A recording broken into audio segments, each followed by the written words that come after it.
Highly sought after and world-renowned speaker, researcher and author, Dr. Adam Fraser has worked with elite-level athletes, the armed forces and business leaders. His keynotes, workshops and long-term programs are based in solid research, partnering with universities and corporations to further our knowledge of how organisations evolve. He regularly appears on TV and radio both here in Australia and overseas.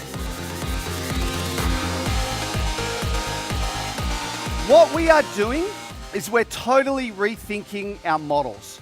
We're totally rethinking how we deliver our services. You know, the conversation in business has gone from how do we keep doing the same stuff but to more people, which is just scale, to how do we stand out and offer something different? Innovation. I gave a lecture at one of the top universities in Australia. And afterwards, the Deputy Vice Chancellor came up to me and said, we just did this piece of research that showed students don't turn up to lectures anymore. Now, what she said is we talked to the lecturers about that and they said, that's your fault because you put the notes online, they download the notes, they don't come to the lecture. Then they looked at downloads. They're not downloading the notes. No, seriously, they don't know how they're learning. We're realizing that our model is becoming redundant in front of our eyes. And what I want to talk to you about today is how do we have a healthier mindset towards this evolution? So I had 250 farmers in a room, and there's a guy up the front where Rich is sitting by himself, and everyone's talking, and this guy's sitting by himself. And I walked up to him and I said, so mate, well, what are you proud of? And he thinks for a while and he goes, married my wife. And I said, no offense, but people get married every day. Why are you proud of that? He goes, you haven't seen my wife. And I was really confused, and I went, like, what do you mean? He goes, dude, I'm punching so far above my weight. Now, myself and Deakin University just wrapped up a study, and what we looked at was 821 leaders who are leading in complex environments that are changing.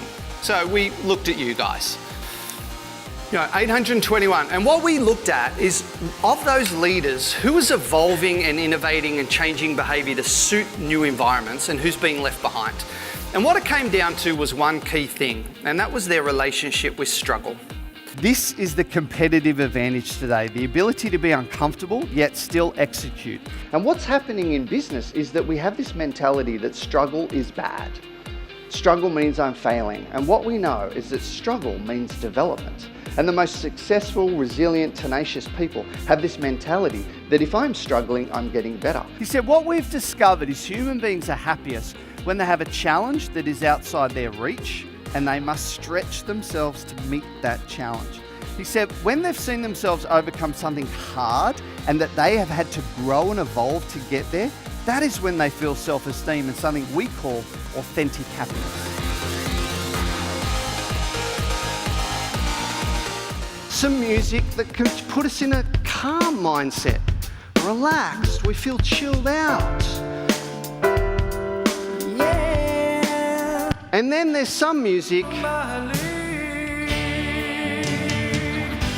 that simply sucks our will to live. Family said, we get the emails and we get the phone calls. Like, we get that that's part of your job now. What we don't get is you come through that door and you're a jerk. That's what we don't get. They said, you come through that door and take your day out on us.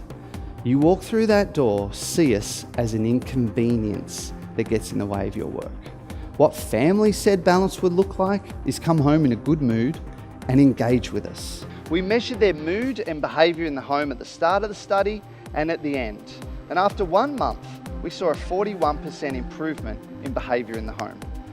41%. This thing drives me crazy is where people go, well, culture comes from the top down.